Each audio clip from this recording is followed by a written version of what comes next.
ओम गणेश, हर हर महादेव, जय सिया राम। इस 21 जून रविवार भानु सप्तमी है और भानु सप्तमी का दिवस भगवान सूर्य की उपासना के लिए बहुत बड़ा योग और दिवस माना जाता है।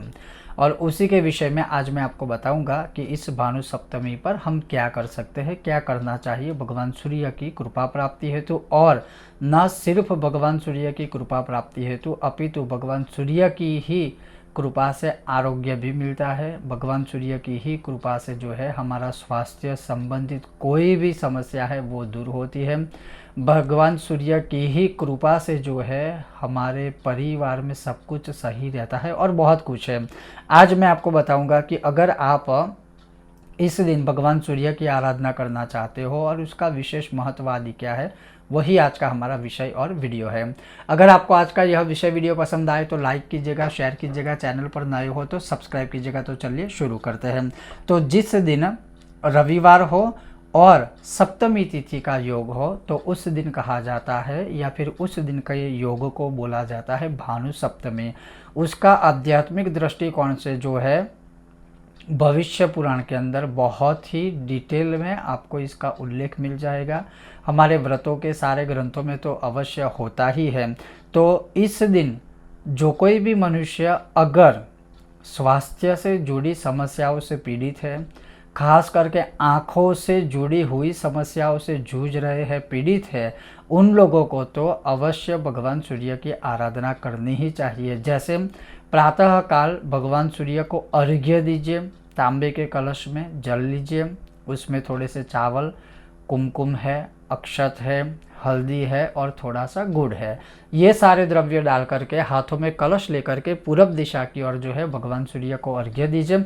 उस समय पर आपको सिर्फ बोलना है ओम सूर्याय नमः या फिर हरिम सूर्याय नमः, बस इतना बोलना है और अर्घ्य दे दीजिए। उसके पश्चात जो है मनुष्य को इस अर्घ्य देने के बाद अगर आपको श्री आदित्य हृदय स्तोत्र का पाठ आता हो तो 3 बार आप पाठ कीजिए। अगर नहीं आता है तो आप 3 बार इस पाठ को श्रवण कर लीजिए।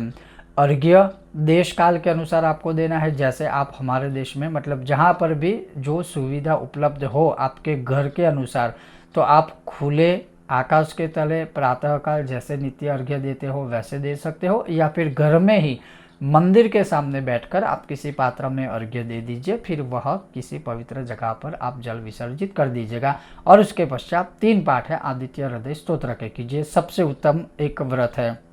दूसरा, इस दिन पितृदोष से मुक्ति हेतु जो है स्नान करते समय गंगा आदि तीर्थों का स्मरण करें और फिर स्नान करें। संभव है तो तीर्थ जलों में भी स्नान आप कर सकते हो। और हमारी पौराणिक कथाओं के अनुसार ऐसा उसमें लिखित रूप में है कि भानु सप्तमी के दिन ही भगवान सूर्य पहली बार जो है 7 घोड़ों के रथ पर सवार होकर प्रकट हुए थे। इसीलिए इस दिन जो है इसका महत्व माना गया है। इसी दिन जो है इंद्रधनुष के रंग के प्रतीक के अनुसार भानु सप्तमी के दिन ही भगवान सूर्य उस 7 घोड़ों पर जब बैठे तो जैसे साक्षात वह इंद्रधनुष के समान उनकी भांति और क्रांति लग रही थी। और इस दिन जो कोई मनुष्य है पूर्ण श्रद्धा विधि से अगर भगवान सूर्य देव का व्रत भी करना चाहे तो कर सकते हैं, विधि भी करना चाहे तो कर सकते हैं। और वो क्या है, तो उस दिन अर्थात इस दिन प्रातःकाल उठने के बाद जो है अपना नित्य पूजा पाठ करें। उससे पहले जैसे मैंने कहा कि आप अर्घ्य आदि भी भगवान को दे दीजिए, 3 पाठ कर दीजिए।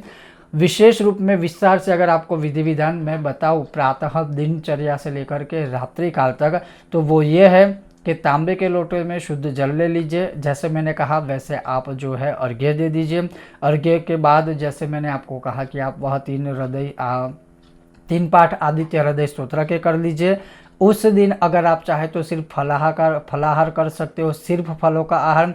अगर आप चाहे तो एक समय फलाहार करें और एक समय अन्न का आहार करें, लेकिन अन्न के आहार में बिना नमक वाला भोजन आपको करना चाहिए। अगर आप चाहे कि आपका स्वास्थ्य ठीक नहीं है, कोई गर्भवती महिलाएं हैं, बहनें आदि है, तो उनको कोई व्रत करने की ज़रूरत नहीं है। वो चाहे तो सिर्फ भगवान को अर्घ्य दे करके आदित्य हृदय स्तोत्र के पाठ आदि भी कर सकते हैं। दूसरा, इस दिन जो कोई भी मनुष्य जो है तांबे का दान करता है, या इस दिन कोई भी मनुष्य जो है वो पीपल के पेड़ के नीचे तांबे के दिए में कोई दिया प्रज्वलित करता है, तो उसको पितरों की भी कृपा प्राप्त होती है और भगवान सूर्य की भी कृपा प्राप्त होती है। और इस दिन कोई भी मनुष्य किसी भी मंदिर में किसी भी जरूरतमंद को या किसी ब्राह्मण देवता को है तांबे का दान करता है, तांबे का कलश हो गया या तांबे का छोटा सा दिया भी दान करोगे, महत्व है तांबे के दान का, चाहे उसमें आप जो चाहे वो कर सकते हो।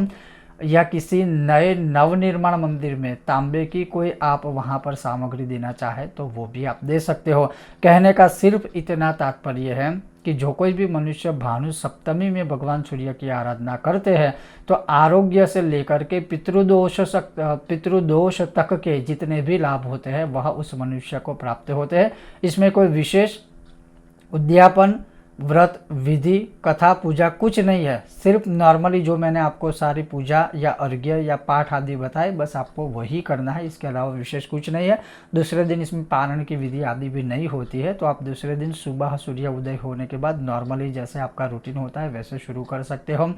और जो लोग व्रत नहीं करते, सिर्फ पूजा पाठ करते हैं, सूत्र पाठ करते हैं, तो उनको तो कोई व्रत की विशेष नीति नियम आदि कुछ करने की आवश्यकता नहीं रहेगी। तो इस 21 जून को भानु सप्तमी है, अवश्य भगवान सूर्य की आराधना कीजिएगा। ओम गणेश, हर हर महादेव, जय सिया राम।